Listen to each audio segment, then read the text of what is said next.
Hello guys, welcome back my YouTube channel organic lovers. और दोस्त, बहुत सारे बच्चे मुझे रेगुलरली मैसेज कर रहे थे कि भैया काउंसलिंग में मेरी सीआरएल रैंक यूज़ होगी या मेरी कैटेगरी रैंक यूज़ होगी।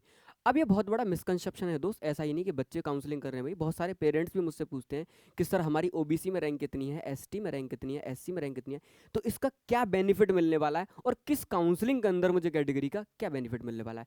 तो यूट्यूब की one of the most important video होने वाली है दोस्त ये काउंसलिंग से रिलेटेड। तो वीडियो पसंद आए तो वीडियो को लाइक जरूर करना और चैनल को सब्सक्राइब करके रख लो।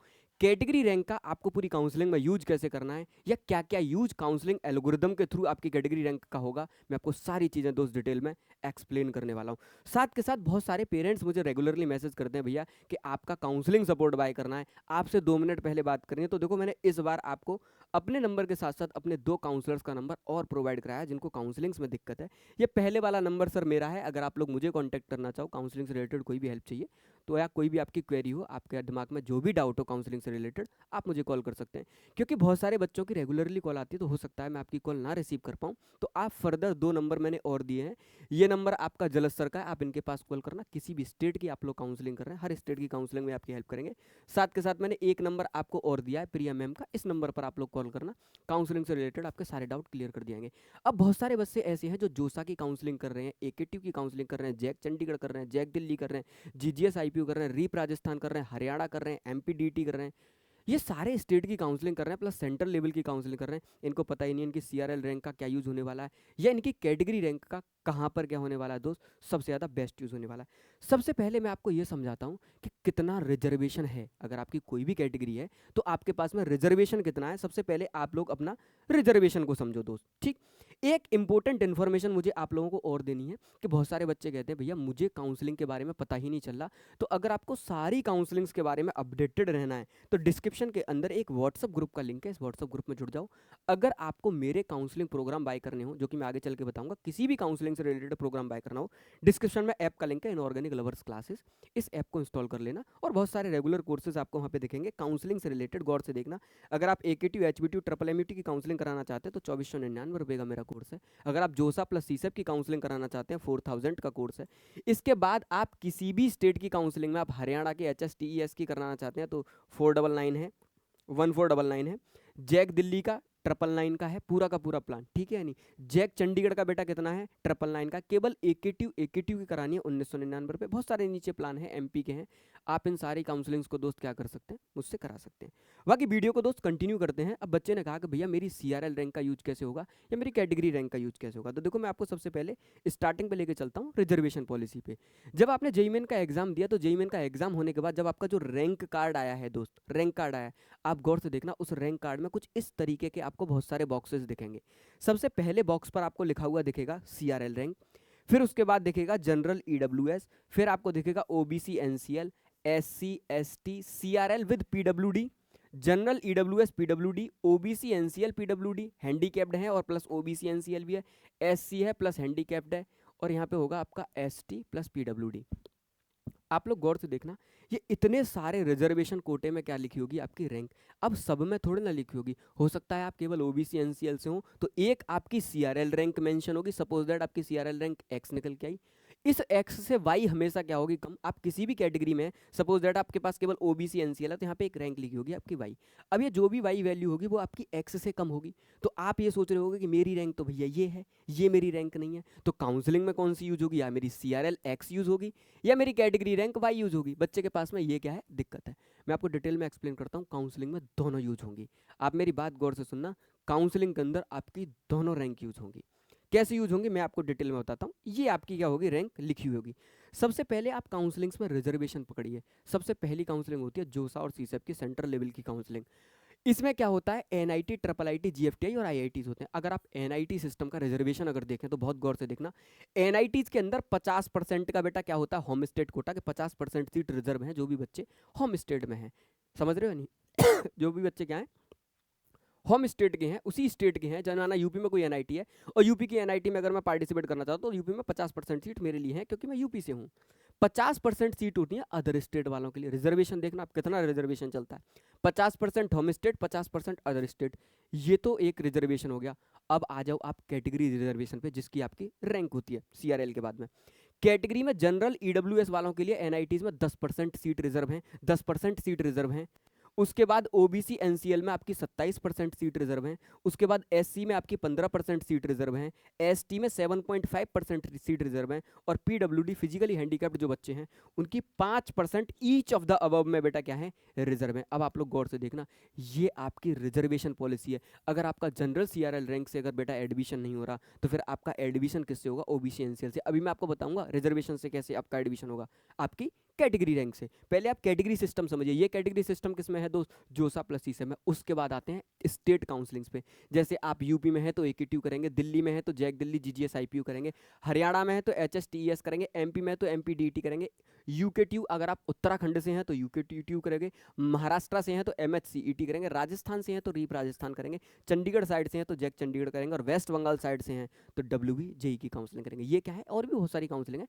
ये है आपकी स्टेट काउंसलिंग। अब स्टेट काउंसलिंग के अंदर क्या क्या रिजर्वेशन होता है, मैंने एक छोटा सा रिजर्वेशन उठाया एकेटीयू काउंसलिंग का।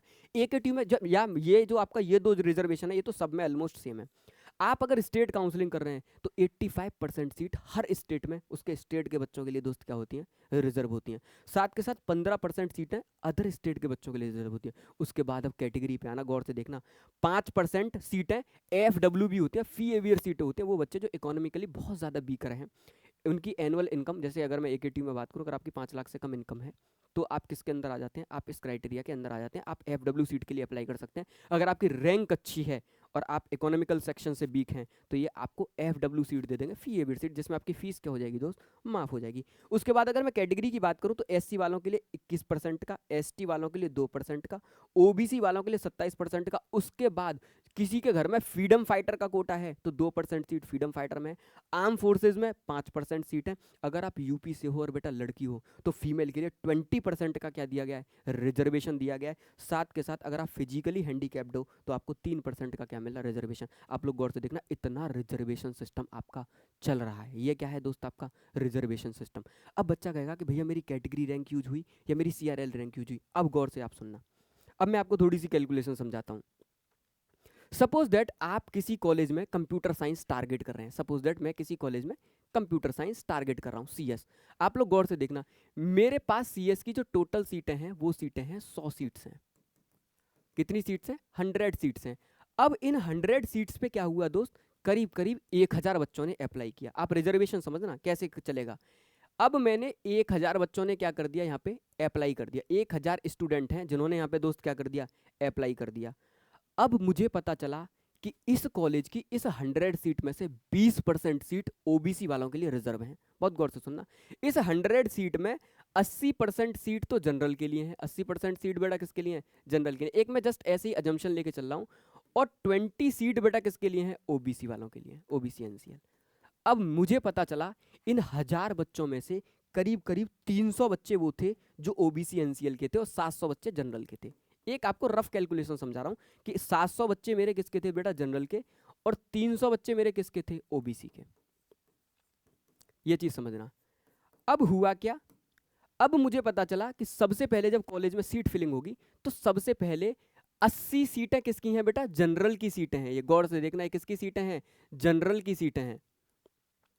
अब किसी बच्चे ने कहा मुझसे कि भैया अगर मेरी, गौर से देखना एक सेकंड, कि अगर मेरी जनरल में मेरा ये रिजर्वेशन है, गौर से देखना, अगर जनरल में मेरा ये रिजर्वेशन है और नीचे ओबीसी में मेरा ये रिजर्वेशन है, बहुत गौर से सुनना, तो अगर इन 1000 बच्चों में से सबसे पहले कुछ ओबीसी के बच्चे होंगे जिन्हें अपनी कैटेगरी का यूज करने की जरूरत ही नहीं पड़ेगी। गौर से देखना कैसे जरूरत नहीं पड़ेगी। माना ओबीसी के बच्चों ने अप्लाई करी और ओबीसी के 20 बच्चे ऐसे थे उसमें जिनकी रैंक जनरल वालों से भी ज्यादा थी, तो वो तो जनरल में ही आ गए, उनको तो ओबीसी की जरूरत ही नहीं पड़ी। उनको अपना कैटेगरी यूज की तो जरूरत ही नहीं पड़ी इस कॉलेज में एडमिशन लेने के लिए, क्योंकि उनकी रैंक तो जनरल कैटेगरी के बच्चों से भी ज्यादा रैंक थी। वो एज अ जनरल इसमें सीट ले गए। अब मैंने सोचा कि कुछ बच्चे मेरे ऐसे थे जो ओबीसी कैटेगरी के थे, सपोज दैट 250 बच्चे ऐसे थे जिनकी जनरल वालों से कम रैंक थी। क्योंकि इस कॉलेज के अंदर 20 सीटें ओबीसी वालों के लिए, तो अब उनकी सीआरएल रैंक से उनका एडमिशन गया। सीआरएल रैंक से अब उनका एडमिशन नहीं होगा। अब वो जो 250 बच्चे हैं, 50 बच्चे तो वो थे जो जनरल की कट ऑफ से ऊपर थे, उनका डायरेक्ट सीआरएल सी हो गया। अब 250 बच्चों में कंपटीशन होगा ओबीसी वालों में इन 20 सीटों के लिए। अब उन 250 ओबीसी कैंडिडेटों में से, गौर से सुनना, उन 250 ओबीसी कैंडिडेटों में से जिस ओबीसी कैंडिडेट की रैंक ज़्यादा होगी ओबीसी कैटेगरी में, उसको ये सीट लॉक कर दी जाएगी। वो बच्चा जिसका सीआरएल रैंक से यहाँ पर एडमिशन नहीं हो रहा था, उसका कैटेगरी रैंक से यहाँ पे यूज होगा। ये बेनिफिट होता है बेटा, क्योंकि हर कैटेगरी का क्या होता है, कॉलेज के अंदर रिजर्वेशन होता है। अब बच्चे को ये डाउट होता है कि मेरा रिजर्वेशन, जैसे मैंने आपको ओबीसी एक्सप्लेन किया, ऐसे ही इस कॉलेज में कुछ एसटी की सीटें रिजर्व होंगी। सपोज दैट 5 सीटें एसटी के लिए रिजर्व थी और इसमें टोटल अप्लाई कैंडिडेट 50 थे, तो एसटी में जिन 50 में से जिन पांचों की रैंक ज़्यादा होगी, उन पांचों की सीट लॉक कर देगी। अल्दो वो सीआरएल रैंक से इसमें एडमिशन नहीं ले पा रहे थे, पर अपनी कैटेगरी रैंक से वो इस कॉलेज के अंदर बेटा क्या ले जा रहे हैं, एडमिशन ले रहे हैं। मतलब कैटेगरी रैंक वालों की लाइन अब अलग लग गई। पर हमेशा ऐसा नहीं होता कि कैटेगरी यूज हो, पता चला उनकी रैंक जनरल वालों से भी ज़्यादा, तो वो तो एजा जनरली इस कॉलेज के अंदर एंट्री करके उन्हें जरूरत ही नहीं पड़ी दोस्त अपनी कैटेगरी रैंक का यूज करने का। इसी ये जो मैंने ओबीसी का रिजर्वेशन समझा है, डिक्टो इसी मैनर में सारी रिजर्वेशन पॉलिसी चलती है। जितनी भी रिजर्वेशन है, डिपेंड करता है अगर आप एससी से हैं तो कितने एससी कैंडिडेटों ने कॉलेज के अंदर अप्लाई किया है। आई होप मैं आपका ये डाउट क्लियर कर पाया हूँ कि आपकी रैंक कैसे कॉलेज के अंदर दोस्त यूज हो रही है। स्टिल अगर इसके बाद में भी आपका कोई भी डाउट रहेगा हो, तो आप मुझे चैट बॉक्स में या कमेंट सेक्शन में मेरे साथ में डाउट पूछ सकते हैं। व्हाट्सअप ग्रुप में दोस्त जरूर जुड़ना। आपको हर स्टेट की काउंसलिंग्स में मैं क्या करने वाला हूँ, आप लोगों की हेल्प करने वाला हूँ। आप लोग गौर से देखना, आप किसी भी स्टेट की काउंसलिंग में इंटरेस्टेड है, आप कह रहे हैं भैया जैक दिल्ली में मेरा एडमिशन करा, तो जैक दिल्ली के अंदर 5 टॉप क्लास कॉलेज हैं जो एनआईटीज की टक्कर के कॉलेज हैं। एनएसयूटी है, ट्रिपल आईटी दिल्ली है, डीटीयू है, और एक गर्ल्स के लिए आईजीडीटीयू। इतने जबरदस्त कॉलेज हैं दोस्त, इनका प्लेस एवरेज पैकेज जो है 15 से 20 लाख के आसपास है, और हाईएस्ट तो करोड़ों में। तो आपको आपकी रैंक के अकॉर्डिंग बेस्ट काउंसलिंग कैसे करनी है, इसकी आप मुझसे गाइडेंस ले सकते हैं। और किसी भी काउंसलिंग का अगर आपको कोर्स बाय करना हो, तो डिस्क्रिप्शन के अंदर ऐप का लिंक है, आप जाके ऐप डाउनलोड करिए, इनऑर्गेनिक लवर्स क्लासेस, और अपना प्लान बाय कर लिए। अनफॉर्चुनेटली अगर मैं आपकी कॉल नहीं उठा पाता, तो आप टेंशन लेने की जरूरत नहीं है, आप प्लान बाय कर लीजिए। वहाँ से काउंसलर कॉन्टैक्ट करेगा और मेरी टीम आपको खुद कॉन्टैक्ट करेगी। ठीक, पूरी काउंसलिंग में ये चैनल दोस्त आपकी हेल्प करने वाला, तो चैनल को सब्सक्राइब करके रखना, और वीडियो पसंद आए तो वीडियो को लाइक जरूर करना। मिलते हैं दोस्त अगली वीडियो में, तब तक के लिए जय हिंद, जय भारत।